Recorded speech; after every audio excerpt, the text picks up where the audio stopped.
আত্মভি। দ্বিতীয় শ্লোকে একটারই প্রশ্নের তিনটা ভাগ।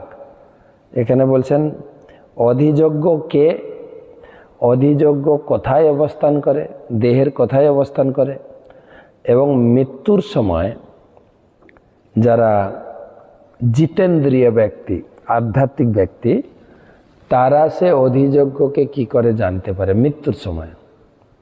তাহলে প্রশ্নগুলো একবার রিপিট করা যাক। ব্রহ্ম কি, অধ্যাত্ম কি, কর্ম কি, অধিভূত কি, অধিযোগ্য কি, অধিদৈব কি, অধিযোগ্য কি, অধিযোগ্য দেহের কোথায় অবস্থান করে, এবং মৃত্যুর সময় অধিযোগ্যকে কিভাবে জানা যায়। প্রশ্ন পরিষ্কার। এখন আমরা আগে আলোচনা করেছি অর্জুনের ভগবদ্গীতাতে টোটাল 14টা প্রশ্ন আছে। অষ্টম প্রশ্ন আমরা আলোচনা করছি। এটা ছিল অর্জুনের অষ্টম প্রশ্ন, ব্রহ্ম কি, অধ্যাত্ম কি, কর্ম কি। এবারে উত্তর দিচ্ছেন ভগবান, সরাসরি উত্তর, কিন্তু সরাসরি। প্রথম প্রশ্ন ছিল ব্রহ্ম কি। শ্রী ভগবানুবাচ অক্ষরং ব্রহ্মে পরমং স্বভাবম অধ্যাত্মম উচ্যতে ভূত ভাবদ ভবকর বিসর্গ কর্ম সঙ্গীত। ভগবান উত্তর দিলেন ব্রহ্ম হচ্ছে নিত্য বিনাশ রহিত জীব, অর্থাৎ শর্টে মনে রাখুন, ব্রহ্ম মানে হচ্ছে আত্মা। দেহের ভিতরে যে নিত্য বিনাশ রহিত জীব আত্মা, ব্রহ্ম মানে হচ্ছে আত্মা। ভূতদ্ভাব ভোগ কর বিসর্গ কর্ম সঙ্গীত। আর আত্মার বা ব্রহ্মের স্বভাবকে বলা হয় অধ্যাত্ম। আর 3 নম্বর প্রশ্ন আছে কর্ম কি। কর্ম যে কর্ম আমরা করছি, জীবের উৎপত্তি বৃদ্ধি কর। কর্ম 3 প্রকার, কর্ম, অকর্ম, বিকর্ম। এখানে অকর্মের আলোচনা হচ্ছে না, কর্ম বিকর্ম। উৎপত্তি বিনাশ, ভালো কর্মের ভালো ফল, খারাপ কর্মের, যে কর্ম আমরা করছি সেটাকে বলা হয় কর্ম। ব্রহ্ম হচ্ছে আত্মা, অধ্যাত্ম হচ্ছে আত্মার স্বভাব, কর্ম হচ্ছে যে কর্ম আমরা করছি। এবারে অধিভূত অধিদৈব 4 নম্বর শ্লোকের প্রথম লাইনে আসবে অধিভূত অধিদৈব, আর দ্বিতীয় লাইনে আসছে অধিযোগ্য কি, অধিযোগ্য দেহের কোথায় অবস্থান করে, আর মৃত্যুর সময় কি করে জানা যায়, পুরো অধ্যায় ওর উত্তরটা, ওটা হচ্ছে মেন উত্তর। তাহলে আসুন 4 নম্বর শ্লোক। অধিভূতম খর ভাব পুরুষ চাধিদৈবতম অধিযোগ্য অহম এব মাত্র দেহ দেহ ভিতংবর। অধিভূত কি, অধিভূত হচ্ছে এই জড়া প্রকৃতি, নশ্বর জড়া প্রকৃতি। এই প্রকৃতি কিন্তু নশ্বর, চেঞ্জ হচ্ছে কিন্তু সব সময়। যারা পুরানো লোক আছে, এই শহর আগে যেরকম ছিল এখন নেই, কিন্তু সব সময় পরিবর্তনশীল। কিন্তু আত্মা অপরিবর্তনীয়, এখানে অধিভূতটাকে পরিবর্তনশীল বলা হয়েছে। এবং অধিদৈব মানে সমস্ত দেবতাদের সমষ্টি রূপ বিরাট পুরুষ অধিদৈব। আর অধিযোগ্যকে, অধিযোগ্য হচ্ছে পরমাত্মা। তাহলে প্রথম হচ্ছে ব্রহ্ম কি, ব্রহ্ম হচ্ছে আত্মা। অধ্যাত্ম কি, আত্মার স্বভাব, কর্ম যে কর্ম আমরা করি। অধিভূত হচ্ছে নশ্বর জড়া প্রকৃতি। অধিদৈব হচ্ছে সমস্ত দেবতাদের সমষ্টি রূপ এই বিরাট পুরুষ। আর অধিযোগ্য হচ্ছে পরমাত্মা। কিন্তু ভগবান এখানে বলছেন অধিযোগ্য অহম এব মাত্র। কৃষ্ণ বলছেন অধিযোগ্য আমি, আমি অধিযোগ্য রূপে প্রত্যেক জীবের হৃদয়। এমন নয় যে পরমাত্মা আলাদা, কৃষ্ণ আলাদা। হ্যাঁ, আমরা কয়েকদিন আগে চৈতন্য চরিতামৃতে পড়ছিলাম, ব্রহ্মেতি পরমাত্মেতি ভগবানেতি শব্দতে 3 স্বরূপ। ভগবানের যে 3 স্বরূপ, তিনি হচ্ছেন গোবিন্দই। আর ভগবান কৃষ্ণই ব্রহ্মরূপে প্রকাশিত, তিনি পরমাত্মা রূপে, তিনি ষড়ৈশ্বর্যপূর্ণ ভগবান রূপে। আর তিনি চৈতন্য মহাপ্রভু রূপে এসছেন। কবিরাজ গোস্বামী লিখলেন, সেই তো গোবিন্দ এবে চৈতন্য গোসাই, জীব নিস্তারিতে আর দয়ালু কেহু নাহাই। চৈতন্য মহাপ্রভু সেই গোবিন্দ। আর সেই জন্য এখানে বলছেন অধিযজ্ঞ অহম, আমি অধিযজ্ঞ রূপে সকলের হৃদয়ে আছি।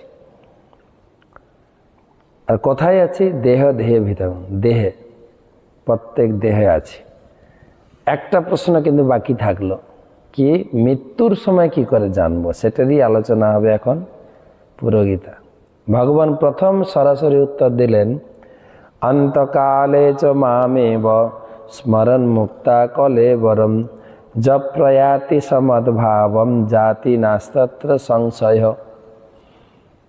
একটা তো প্রশ্ন হলো মৃত্যুর সময় কি করে জানা যাবে। ভগবান সরাসরি উত্তর দিচ্ছেন, মৃত্যুর সময় আমাকে স্মরণ করেই মৃত্যুবরণ করলে তুমি আমাকে প্রাপ্ত হবে। উত্তরটা কিন্তু সরাসরি আসছে না, কিন্তু বলা হচ্ছে কি করে জানা যাবে। কিন্তু ভগবান প্রথমে রেজাল্টটা দিলেন, যে কি করে জানা যাবে তো পরে, আগে বলছি মৃত্যুর সময় আমাকে স্মরণ করে মরলে কি পাবে, আগে রেজাল্ট, তারপরে বিস্তারিত আলোচনা হবে। আমরা সাধন করি, ভজন করি, তারপরে কি যেন মরতে জানলে হয়। আমি এত নাম জপ করছি, সকালে এই ঠান্ডাতে ঠান্ডা জলে স্নান করে পূজারি আরতি করছে, বাবা আরতি, বাবা হাত কাঁপছে, কিন্তু এত কষ্ট করে আরতি, মঙ্গল আরতি বসে কত কষ্ট করে জপ করা, সারা জীবন নিরামিষ খাওয়া, এসব করার উদ্দেশ্যটা কি? না মৃত্যুর সময় ভগবানকে স্মরণ করতে পারলেই হলো। ভালো করে জপ করব যাতে ভগবানকে স্মরণ করতে পারি। মৃত্যুটা আছে, কিন্তু প্রথম প্রশ্ন হচ্ছে মৃত্যু হবে কি? আগে ওইটা স্বীকার করতে হবে, মৃত্যু হবে কি না। মৃত্যু হবে কি না যদি স্বীকার না করি, তাহলে এটার প্রশ্ন আসে কোথা থেকে? ঠিক না? কেউ তো আমারও মরতে চাই না, তো মরিতে চাই না আমি সুন্দর ভুবনে, কেউ আমার মরতে চাই না। কিন্তু যিনি লিখেছেন তিনিও বেঁচে নেই, যে কবি কথাটা লিখেছেন তিনিও বেঁচে নেই। মানবের মাঝে আমি বাঁচিবারে চাই, তিনিও তো বেঁচে নেই। অর্থাৎ মৃত্যু আমাদের বরণ করতেই হবে। এমন নয় যে আগেকার দিনের লোক এত ডাক্তারি চিকিৎসা, এত কসমেটিক্স ছিল না, তারা শুকিয়ে শুকিয়ে মরতো, আমরা মরব না। কিন্তু হিসাব করে দেখা যায় আমরা আগে মরব। আগেকার দিনের লোকেরা তাদের লাইফ স্প্যান 80, 90, 100 ছাড়িয়ে গেছে, অনেকের দেখা গেছে। আমরা কোথায় গিয়ে ঠেকবো 70, 80-তে? 70, 80 বলা যাবে না, 60, 70 এতে আটকে যাব, যেটা গড় চলছে। তা আমাদের পরের জেনারেশন তো আরও কমবে। তো মৃত্যু হবে। প্রশ্ন হচ্ছে কিভাবে সরলভাবে মরব। সাধন কর, ভজন কর, মরতে জানলেই হয়। হ্যাঁ, শ্রীমদ্ ভাগবত में ভীষ্মদেবের মহিমান্বিত মৃত্যু, শ্রী চৈতন্য চরিতামৃতে কার? হরিদাস ঠাকুরের নির্জান মৃত্যু, এগুলো অনুসরণীয়, যে কীভাবে মৃত্যু পারে। শুধু তাই নয়, আমাদের আচার্যবর্গ ছিল প্রভুপাদ কীভাবে এই জগৎ থেকে গেলেন, প্রভুপাদের শিষ্যবর্গ ছিল তমাল কৃষ্ণ গোস্বামী মহারাজ, ছিল গৌর গোবিন্দ গোস্বামী মহারাজ। যারা যারা ছেড়ে চলে গেছে তারা দৃষ্টান্ত রেখে গেছেন কিভাবে মৃত্যুবরণ করতে হয়। এবং সেটাই ভগবান বলছেন, ভগবান স্মরণ করে করে মৃত্যু। আমরা তো জীবনের লাস্ট পর্যায় পর্যন্ত ভোগ করতে চাই, মৃত্যুবরণ করতে চাই না। অনেক কাহিনী গল্প বলা যায়। একজন রিটায়ার্ড পারসন, অবসরপ্রাপ্ত ব্যক্তি। অবসরপ্রাপ্ত ব্যক্তিরা কি বলে? এমনিতে লোকে বলে বয়স হলে ভজন করব, কিন্তু বয়স্ক লোককে ভজন করতে দেখা যায় না। তারা কি করে? অবসর জীবনটা কিভাবে কাটায়? ঘরে বসে রিমোট হাতে নিয়ে চ্যানেল চেঞ্জ করে টিভি দেখে। যাদের এই সুবিধা নেই তারা কি করে? পাড়ায় কোনো দোকানের পাশে বসে চা খেয়ে পেপার পড়ে কাটায়, অথবা তাস, এই কটা জিনিস দেখা যায়। আর না হলে ছেলে বৌমার পিছনে লেগেই থাকে, বক বক বাবা বাবা বাবা করে না। আমাদের বাংলায় একটা কথা বলে, পেট নষ্ট মুড়ি, ঘর নষ্ট বুড়ি। একটা ঘরে বয়স্ক লোক থাকলেই ঘরটা ম্যাস। তো এখানে বলা হচ্ছে এমনভাবে ভজন সাধন করতে হবে, সমস্ত কিছু কলুষ থেকে মুক্ত হয়ে সরলভাবে ভগবানের নাম করতে করতে এই জগৎ থেকে বিদায় নেব। তো একটা লোক অবসরপ্রাপ্ত ব্যক্তি টিভি দেখছে, কত সুন্দর চ্যানেল। হঠাৎ তার গৃহে যমদূত এসে হাজির। যমদূত তো দেখে চিনতে পেরেছে, আরে আমাকে নিতে এসছে। কিন্তু বুদ্ধিমান লোক, জাগতিক বুদ্ধি আছে, নিজেকে বাঁচানোর জন্য চেষ্টা করছে। ও, আপনি এসছেন আমার বাড়িতে, কত অহোভাগ্য। আমি গৃহস্থ, আমার বাড়িতে গৃহ অতিথি পড়েন, আসুন আসুন আসুন, বসুন, একটু বসুন, অতিথি সেবা করি। না, আমার এত সময় নেই, আমার হাতে যে লিস্ট আছে তোমার নামটাই প্রথম আছে, তোমাকে আগে নিয়ে যাব। ও তো আরো ভয় খেয়ে গেছে, তথাপি চেষ্টা করছে, ঠিক নিয়ে তো যাবেনি, একটু বসুন, একটু সেবা করি। অতিথির প্রধান কাজ হচ্ছে আতিথ্য সেবা, অতিথি দেব ভব, অতিথি নারায়ণ। আপনি এসছেন, আপনার একটু সেবা করি, তারপরে নিয়ে যাবেন। ঠিক আছে। বসেছেন, ভালো করে প্রীতি ভোজ করে খাইয়েছেন। খাওয়ার পরে কি লাগে?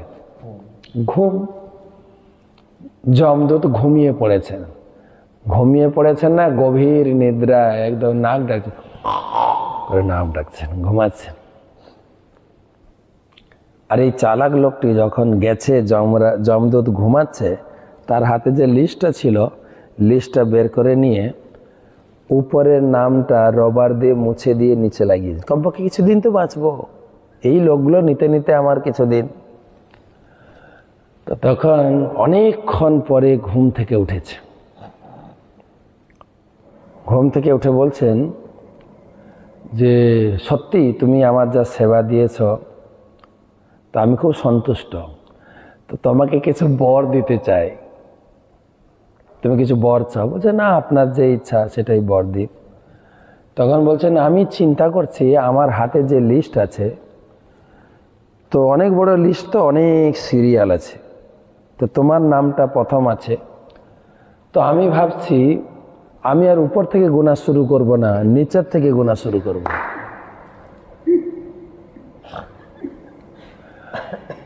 আমাদের একটা কথা আছে বাংলায়, পালাইবার পথ নাই, জম আছে পিছে। গায়ে গু মাখলেও, যে আমি মৃত্যুর সময় এত গায়ে গু মেখে ফেলবো, জম আমার ধারে ভিড়তে পারবে না, জম শুয়োর নিয়ে আসবে। পালাবার পথ নেই। প্রথমে স্বীকার করতে লাগবে যে আমাদের মৃত্যু হবে, তারপরে অন্যান্য কাজ। মৃত্যু যখন হবে তারপরে কি করণীয়, তখন কথাটা আসে। তো সেই জন্য প্রথম স্বীকার করতে, মৃত্যু আমার হবে, মৃত্যুর সময় আমাকে কি করতে লাগবে তার আলোচনা হবে। যদি মৃত্যুর সময় ভগবানের চিন্তা না আসে, অন্য চিন্তা আসে, তার জন্য আলোচনা। জম জম বাপি স্মরণ ভাবম তজেতন্তে কলেবরম তম তমৈ বৈতি কৌন্তেয় সদা তদ্ভাব ভাবিত। বলছে, তোমার যদি মৃত্যুর সময় ভগবানের চিন্তা না আসে, তোমার প্রশ্ন উত্তর হচ্ছে জং জং বাপি, যা যা চিন্তা আসবে, তম তম প্রাপ্তি, জমজম আর তমতম। বলে যা যা মানে সারা জীবন আমরা যা করেছে ওই চিন্তাই আসবে। যেরকম অনেক সময় আমরা সারাদিন অত টেনশনে থাকি যে এই কাজটা রয়েছে কি হবে, বা বাচ্চারা যখন পরীক্ষার চিন্তা করে, কোনো একটা সাবজেক্ট আছে যে ওটা একদম পছন্দ করে না, কালকে পরীক্ষা আছে, সারাদিন গভীর চিন্তা করে কি যে হবে, এই সাবজেক্টটা যে কি করে পেরোবো, চিন্তা করতে করতে রাত্রে স্বপ্নে পরীক্ষা দেয়। না না না, আমি এগুলো লিখতে পারবো।